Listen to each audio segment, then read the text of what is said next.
Welcome to Wanna Bet, the daily gambling game show that takes betting seriously, but not much else. Get our favorite plays on the totals, sides, props, exotics, and futures to jump on now. So let's get it started with Jason and Ben. Let's get it started with Jason and Ben. Let's get it started with Jason and Ben. Subject som kräver konsolbabba konsolfelina. Let's get it started with Jason and Ben. Let's get it started with Jason and Ben. Yo, what's going on, everybody? I'm not very good at multitasking. There is a lot we like tonight. I'm just making sure I get this up on the Twitter because we right now are live only on YouTube. If you're a Spotify or an Apple bottom, you're always getting it a little bit delayed. Ben, we do need to talk about this week's been crazy with all the meetings and streams and like Zooms and stuff we've had, but we do need to maybe figure out like one day a week where we start doing the extra 10-minute hash out the parlay thing and then turn that into a, you know what I mean? A Apple bottom Spotify or only exclusive. Does that make sense? Yeah. Get more people going there, you know what I mean? And just checking us out on the audio only side. Probably could do it on a bets rather than watch it, whatever. This is Wanna Bet. We do this 7 days a week. I'm Jason. That's Ben. We give you all our favorite plays since yesterday's show in this quasi-unique format where I rip off my buddies Tony Kornheiser and Mike Wilbon. First, second, third down are three favorite bets of the day. Fourth down, it's often a fourth and short. A way to get you paid in the first quarter of a game, first period of a game, first half of a game. Sometimes it's fourth and long. Overtime is a football parlay every single day, or football, because soccer season is in full bloom. A lot of matches will be on again this weekend. We also are fully transparent here. We show our work. We keep score. We tell you when we're doing great, when we're not. I had another rough day yesterday. No two ways about it. It's pretty simple. The Spanish sides let me down in Champions League. And we haven't gone to the La Liga well a lot this season in total. One goal out of Real Madrid would have at least had us even in the Champions League for this match day. We destroyed the previous match days. However, Real loses 1-0 to Liverpool. Barca completely meltdown against Club Brugge. They should have lost 4-3. That was a debacle. And Villarreal messed around against the lesser side, played with their food, were too cute by half, and couldn't get us the result either. So really, we've been poor with Spanish sides in Champions League. We've been quite profitable with German sides, with English sides, with Dutch sides. So lesson learned there. But wait, Ben, at least we did hit, I hit the NBA parlay last night, and it was relatively no sweat. We needed that. Rockets was a smash job.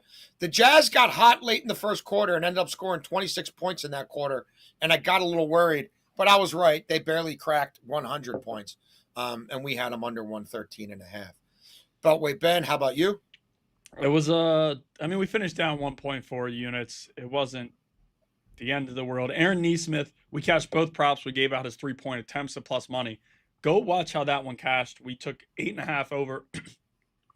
Long rebound with like 3 seconds left, and he let one go to cash that. So you get lucky there. But then you also get unlucky. I never am thankful that I got lucky, because in sports betting you get unlucky more than yes. Lucky for sure. Peyton Pritchard, 2 fouls 30 seconds into the game. It didn't play the whole first quarter till the end with like a minute left. He ends up getting 5 assists, so we lose on the hook for a plus. I thought he had 5 assists at halftime. No, he had 5 with 4 minutes left in the third quarter. The game was a blowout and didn't play a single minute in the fourth quarter. So because I know I looked at one point and it was either start of the second half or early in the second half, and he was sitting on 5, and I was like, all right, Ben got that one. It was probably early in the second half. I mean, he comes out and he's looking good, but he played a combined minute and 30 seconds in the first and fourth quarter. It's just hard to expect that. Toledo, we lose by 8 yards, or 8, 9, whatever it was. Like it was, they blew them out. I thought they'd win big, but just came up short there with the rushing yards. We did cash one of the parlays. Kuminga came through for us. Draymond was out, so we dropped the odds a little bit. It was, again, we finished down 1.4 units. I'm confident we'll bounce back. All our picks, along with our buddy Eric Casilius in that super Discord. There's the QR code. If you want to scan that and you're watching, if you're Spotify or Apple Bottom, go to our Twitter feeds. In our bio, we've got a link tree how to get there. Beltway Ben, I'm feeling good. We've been doing excellent work in these standalone primetime NFL windows. And I won the Olympics this morning. Mateo doesn't have school. We went to round one. Are you familiar with round one? It's like one of those big arcades with like the Connect Four where you shoot the baskets to make the Connect Four. Yeah. And like 10 different air hockeys and like all different kinds of skee balls and like throwing games, who throws it the fastest, like NFL things. I kicked his butt. He beat me in Mario Kart and the thing glitched and it still said that I won. So he claims I'm still taking the win because it showed me in the winner's circle as Baby Mario, even though I finished second. So yeah, I think I beat him like 5-2, crushed him in air hockey, beat him in the NFL throw. Hungry Hippos was broken. That was a bit of a downer. But yeah, we had a real eventful morning. So that's always good. Bought a new recycling trash can. I mean, what's better than that? So here we go, Beltway Ben. We do have a lot on tonight's game. So it'll be an NFL heavy flavored show. First down for me is where I have the Geno Stone, correct? Geno Smith. Smith. Geno Stone's not playing in this game. Geno Stone's probably not going to be playing in the NFL for much time, in all honesty. All right, we're approaching this game a couple different ways tonight. Here is one parlay that I like. Geno Smith to throw a pick. Raiders under 21 total points. Brock Bowers at least 4 receptions. Bowers has at least 4 receptions in every game he's played in. He got force-fed last week. He's going to be force-fed here. They traded Jacoby Myers, their best downfield threat.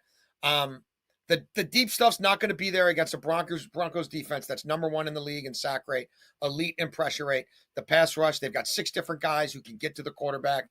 That's going to be a problem for Geno. Geno this year, Beltway Ben, when he's under pressure, is 31st in the NFL. 42.6 rating, 50% completions, 1 touchdown to 5 picks, just 5.7 yards per attempt.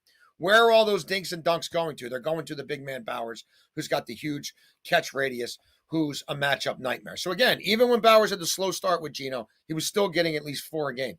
Geno to throw a pick, this is an auto play for us when he's at home. But on the road, in a situation like this, no practice all week, short week, against an elite defense, and Geno throws a lot of picks. He's thrown 11 this year. He's got picks in 6 of his last 8 games. Denver has an interception in 6 of their last 9. I know Patrick Surtain II is not playing still.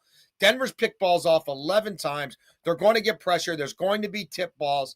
And as to the Raiders' scoring of it all, their last 13 on the road, Beltway Ben, they averaged 16.7 points per game. This season with Geno, they're barely breaking 200 yards in a lot of games. Passing. On the road this year, they're averaging 16.5 points per game and 288 total yards. Like, you're looking at an offense that had 6 points against the lowly Jags at home through 3 quarters. They got shut out by Kansas City before that. They had 6 points against the Colts, and now they're going up against arguably the best pass rush in the NFL, and a team that's going to be motivated to play them. It's a big spot for Denver. Denver's pushing for seeding. So, yeah, I think Geno throws a pick. I don't think the Raiders get 3 touchdowns. And if this is a sideways game, how many times can they really sit back and kick field goals? Denver's defense, Beltway Ben, 14 offensive touchdowns allowed this season. Second best in the NFL. So Geno pick, Raiders under 21, Bowers 4 receptions, plus 132 for the Spotifyers and the Apple Bottoms. First down, Ben. Anybody who watches this show knows how much I've been on Evan Ingram all year, and we're going to go back to him here today. When you look at what this Raiders team has done against tight ends, they've been a fine defense, but tight ends have had their way against them. Travis Kelce, 54. Chigakonkwo, 46. Tyler Warren, 44. And that's not a lot for Warren, but he did go over the 31.5 number. Cole Kmet, 46. Zach Ertz, 38. These guys are going over it regularly against them, and this is a low number. Now, I get it. Evan Ingram is not the go-to in the offense like I expected him to be as much, but he is starting to tick it up a little bit. 21 targets in his last 4 weeks. Yeah. Didn't catch a pass last week, but he's over this in 4 of his last 5. And in that game last week, he dropped, it was not really a drop, it was an overthrow, but he had his hands on it. It was like 25 plus yards, maybe 30 if he catches that ball. So it would have been interesting to see what his numbers finished at if he catches that one. Him and Bo Nix have been just off a few times this year. He's also like getting it to him on short passes, 5 yards here and there. And Evan Ingram can break tackles. We've seen guys against the Raiders pick up lots of yak, and Ingram is one of those types of players. He had the injury earlier in the season. That's kind of hurt his production and changed things a little bit for him. But as the last 3 weeks have gone, 67%, 59%, and 69% routes run on passing downs. So they're starting to push him back out there. We heard Sean Payton raving about him throughout training camp. This is the Joker. This is a different type of guy that Bo Nix has not got to play with yet in his career. So I would expect Evan Ingram to have a solid day. Evan Ingram over 31.5 receiving yards at -110. I think a lot of people are going to have are going to hit their overs involved in the Denver passing game. Yeah. In this one. Yes. Yes, absolutely. I think Chuck and all of them are. Second down along those lines, Beltway Ben. Let's take the Broncos spread down to 6.5. So Denver laying 6.5, and Denver to score at least 28 points in this game. That will get you $1.50 plus 150. Denver's won 9 in a row at home. This used to be a one-sided series for the Raiders up until last year. The Raiders had dominated this series over the previous 6 years. Last year, Denver beat them 34-10 and 29-19. You can tell me that the Raiders have Geno now. I tell you, is he really performing better than their quarterbacks last year? I don't think so. I mentioned Denver, number 1 team in the league with pressure and sacks. They also don't give up anything.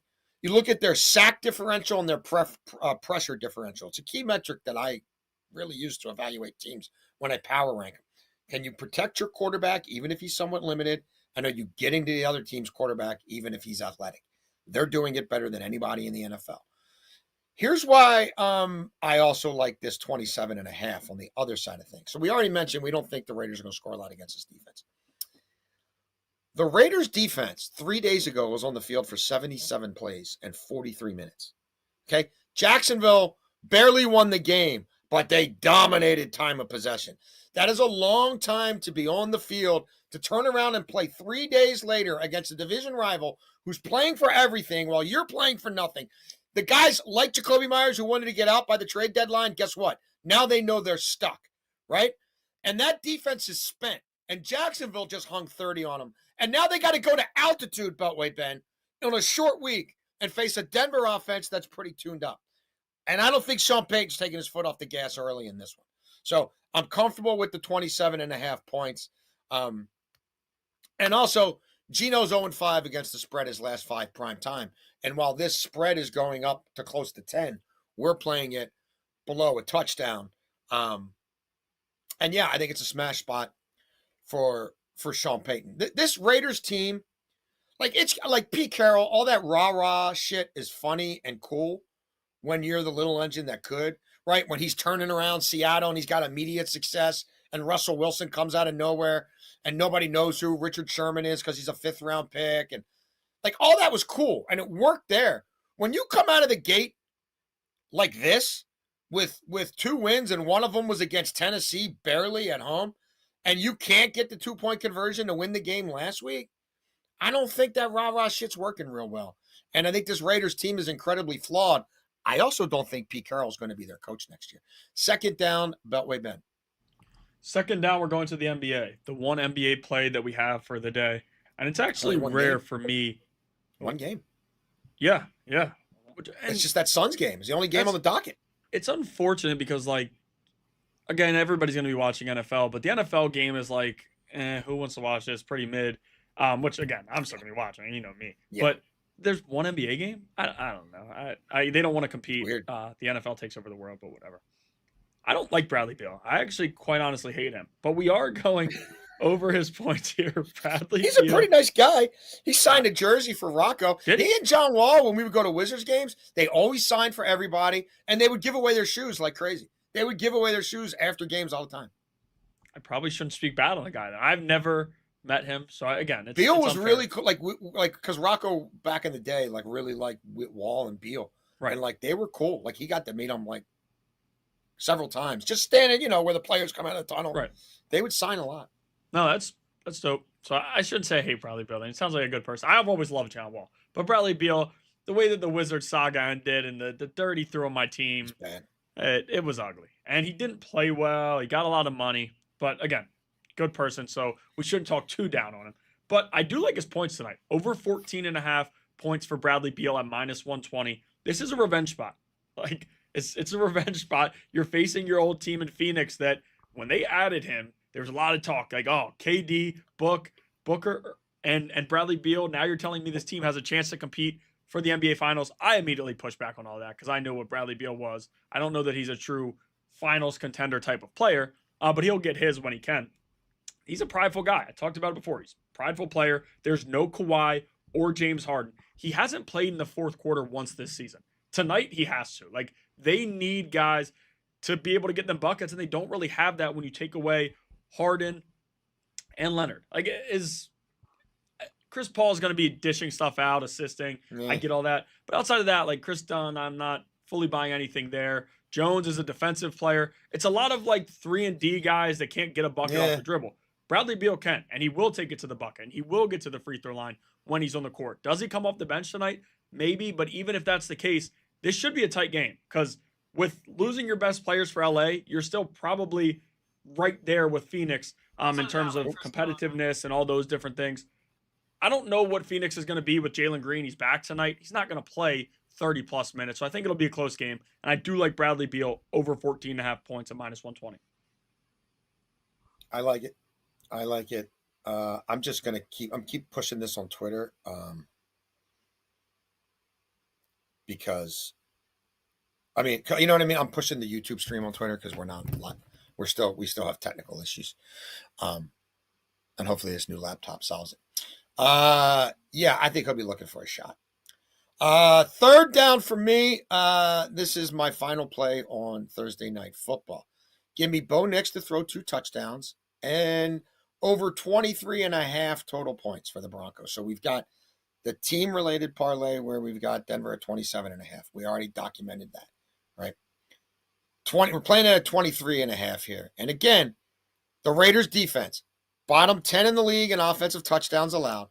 Raiders' last 3 road games, they've given up 31, 40, and 41.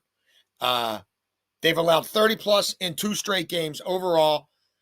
Bo Nix shined against this defense last year. I get it. Pete Carroll's taking it over. It still has some significant issues against the pass. It's pretty solid against the run. Nix threw for at least 2 passing touchdowns in both games against them last year. Nix has thrown for at least 2 passing touchdowns in 3 straight games, even despite coming out of games inaccurate and too amped up and missing layup throws. He still cashed the 2 touchdowns 3 straight games. He's cashed it in 3 or 4 home games this year and 9 of his last 11 games at home. You got to go back to his first home start to find a spot. And I think it was his first home start and his third home start where he's not throwing for at least 2 touchdowns at home. Sean Payton seems to enjoy that aspect of play. Again, I said I think the Raiders defense is going to be spent. They're going to be on fumes here. And I like the full tapestry of Broncos pass catchers and potential pass catchers that Nix is going to have in front of him. If the Vegas defense is doing what it normally does, holding you under 4 yards a carry, and you trust this quarterback and you're at home on a short week, I think we could see volume in the pass game for the Broncos. So again, Nix 2 passing touchdowns, Broncos to score 24 points will get you plus 115. Bo Nix to throw 3 touchdowns or more will get you plus 375 at bet 365. I'm going to give that out because I didn't find anybody else who was close to that range. Like, I was having trouble finding plus 300s. Plus 375, Bo Nix, 3 passing touchdowns. If he gets off to a hot start, I think there's a hat trick in his future. And even if he doesn't, because sometimes he's a slow starter, I mean, he could have had this against, even some of the times he hasn't done it, like against the Bengals. I mean, there was a drop in the end zone. Like, I think it's a good spot for him to flex his muscles. Third down, Ben?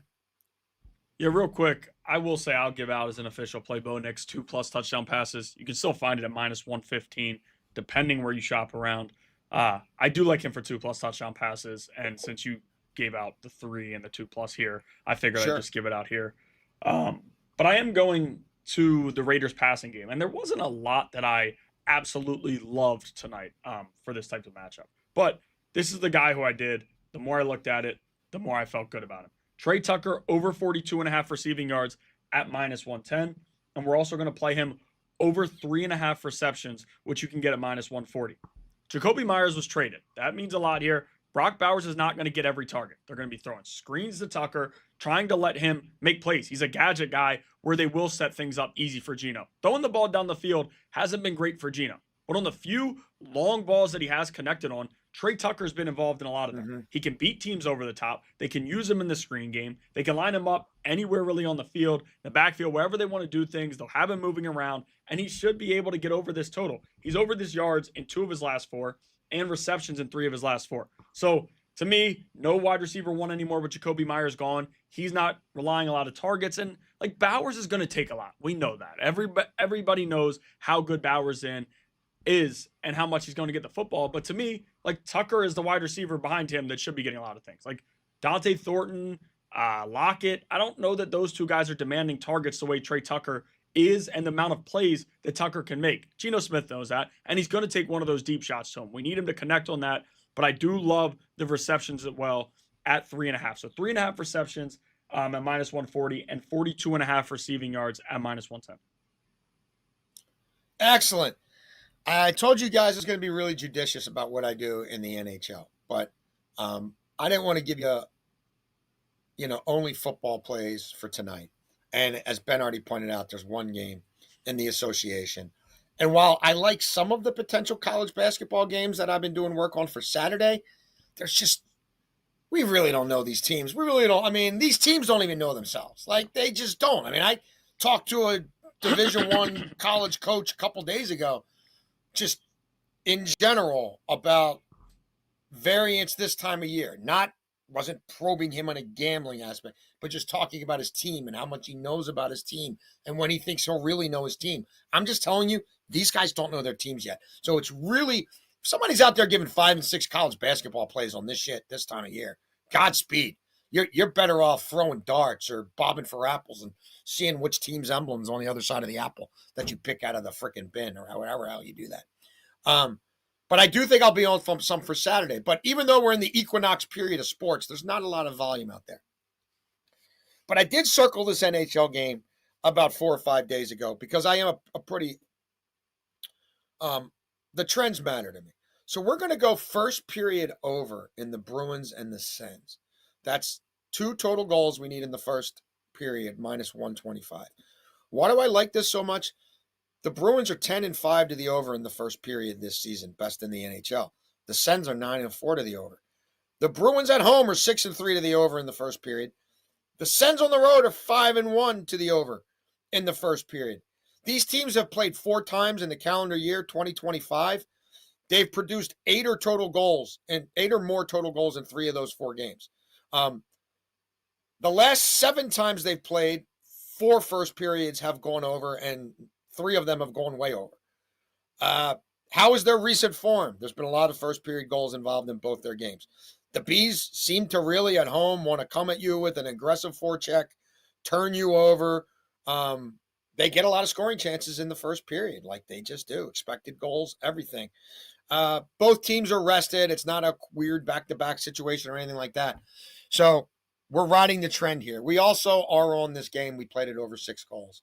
But I don't want to go crazy giving out multiple NHL plays while I haven't been doing awesome in the NHL. But you're looking for a quick hitter. You want that first period to be over before the football. You're looking for something to bet on before the football game starts, right? That's where we are. 4th and whatever for you, Beltway Ben. It's going to be 4th and short here. And we're going to go back to 2 plays that we already have for the night, but we're just moving them around a little bit. Trey Tucker, 1+ first quarter reception, and Evan Ingram, 5+ first half receiving yards at +106. I'm shocked that I can get these numbers to plus money in a parlay. So once I saw that, I decided not to add anything else. You're telling me Geno's not going to hit him on a screen in one of the first plays of the game? It wouldn't surprise me if it was the first one. Now, I talked about it before. Bowers is going to demand targets. Geno leads the NFL in interceptions. He's a little worried, and once he starts throwing a few, they add up. And this Denver defense is pretty good, even without Surtain. So I do think there will be some easy throws to fast guys like Trey Tucker. They're going to get 2 possessions. I'd be shocked if he doesn't have 2+ targets. And on that, one of them will be an easy throw for Geno for a reception.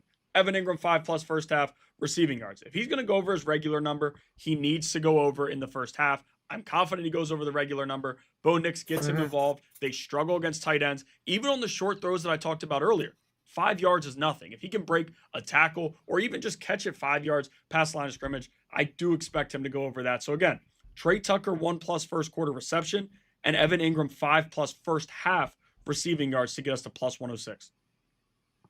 Excellent. Overtime. And I'll say it that way because we do have a hockey play in today's show. Who owned the Chief? Own. Start out, I do have double overtime today. First overtime for me. Little 3-leg NFL parlay. Not too sexy. Lions are playing the Commanders. That line keeps going crazy. Everybody and their mom thinks the Lions will bounce back, me included. Lions to beat the Commandos. Bills to beat the Dolphins, which they always do. And Josh Allen has literally perfect passer ratings whenever he faces the Dolphins. And this is a bad version of the Dolphins, even by their standards. And then the Ravens and the Vikings to get 44 total points. That's +112.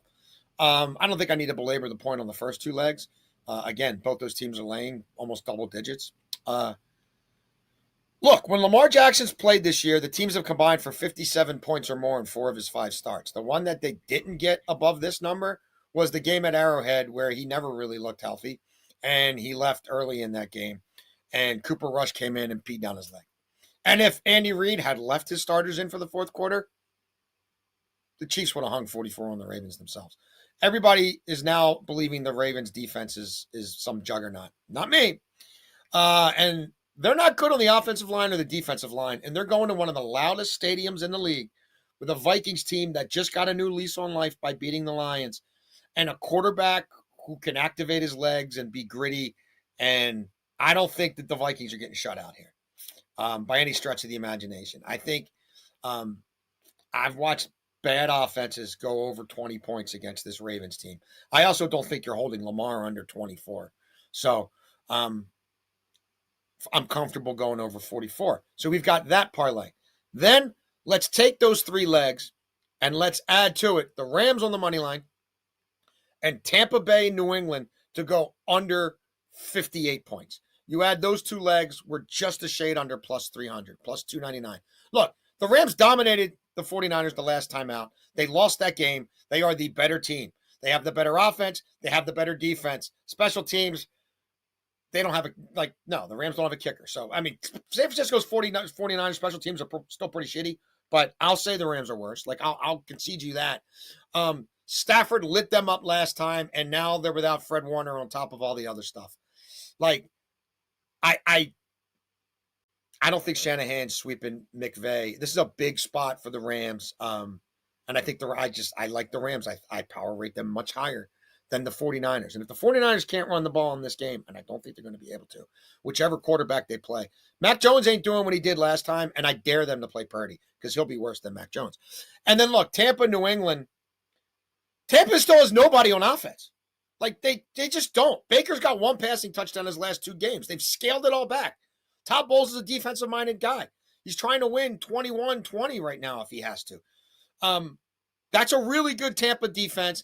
I don't think that Drake May is going to be dominating against them by any stretch of the imagination. I think New England's a little bit overrated because the teams they've played, Beltway Ben, have a combined winning percentage of .357.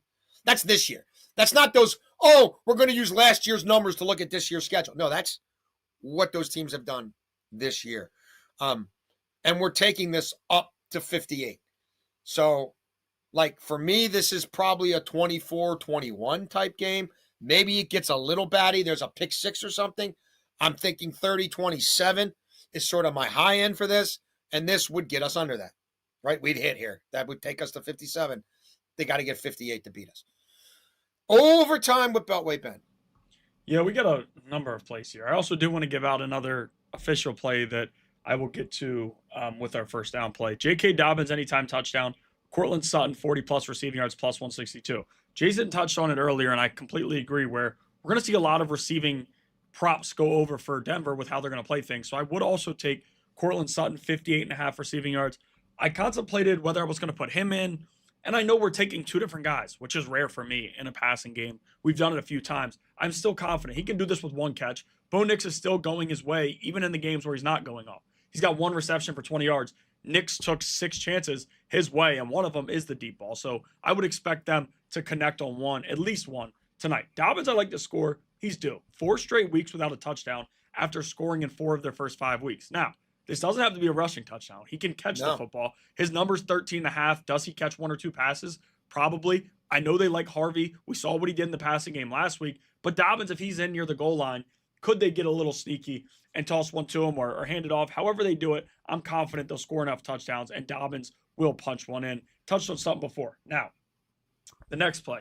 This one, like, I'm adding Bowers into it because it feels like a gimme. 40-plus receiving yards for Bowers, which he's done regularly, even in the games where he wasn't 100%. RJ Harvey, 2-plus receptions, and Cortland Sutton, 4-plus receptions, plus 120. I talked about Dobbins before, maybe getting 1 to 2 catches. Harvey is the pass-catching back. Like, this is a guy they trust. We've heard Peyton rant about him all week, how good he's been doing in the passing game, how much they trust him there. And then Sutton, 4-plus receptions, caught just 1 pass last week. And I talked about it before. Bo Nix is confident going his way. He trusts throwing the ball to that wide receiver 1. They've had a lot of good connections in the first 2 years. Divisional matchup, I do think he gets it a lot here. So again, Bowers, 40-plus receiving yards, RJ Harvey, 2-plus receptions, and Cortland Sutton, 4-plus receptions, plus 120. And then the last one, our triple overtime that we did end up going today. We're going to go back to Trey Tucker, 3-plus receptions, Evan Ingram, 25-plus receiving yards, Bo Nix, 150-plus passing yards, and 1-plus passing touchdown, plus 142. If one of the second or the third and fourth legs cashes here, the other one is. He's going to throw a touchdown, and he should be able. And if they don't, it's because he got hurt. And if he got hurt in the first half. Exactly. Like, it's injury, and that's a lot of football plays. Like, you're risking injury with them. So Bo Nix, me tossing him in, I'm confident that he plays 4 quarters and throws 150, which is no sweat, and a passing touchdown. This isn't an amazing passing defense. Evan Ingram, we're taking his number down a little bit. This is what can really get us to that plus 142. Trey Tucker, before I talked about, I mean, he's over in 4 of his last 5. I don't know how they don't get him the ball here with Jacoby Myers gone now. So one more time for people listening. Trey Tucker, 3-plus receptions. Evan Ingram, 25-plus receiving yards. Bo Nix, 150-plus passing. And then 1-plus passing touchdown at plus 142. Sweet. There you have it. That's the show. Beltway Ben, as always, please let the people know. We show our work. We show our results. I got to get better. Beltway Ben is holding us up. Still, since our first show, May 21st, with all the volume betting we're doing, still up over 80 units. We got up over 100 units for a little while. I brought us down. But onward and upward. There is the QR code again for our Super Discord. Every play we make in real time, we register, log, and give it to you. Everything you need to know about that play, you'll have access to in the Super Discord. Eric Casillas, as we noted, in there with us as well. A couple other handicappers. Look, we'll be back tomorrow, I think, at noon, regular time. There's some early Saturday plays in the world of the Premiership and the Bundesliga that we will get to you guys tomorrow. We obviously have college football getting going again. A much bigger NBA slate over the weekend. And I'll probably be on a little bit of college hoops, Beltway Ben. I think there'll be a game or 2 on Saturday that I'm probably on. And then obviously NFL. So that's the show. Please, even if you mostly consume us on one of these, like you're a YouTube person or a Twitter person, whatever, if you got a spare second, go to Spotify, go to Apple Podcast, subscribe there. You'll get notifications when we're on. If you're in your car, you can't watch, you could listen. Obviously, you can take that stuff with you. And if you watch the show regularly, you know it's not like yesterday's show is out the window, because there's often several shows from a day or 2 days before that are going to have plays for games that still haven't been played a day or 2 into the future, because we're trying to find value. So anyway, that's the show. We appreciate you guys tuning in. We'll see you tomorrow on WannaBet.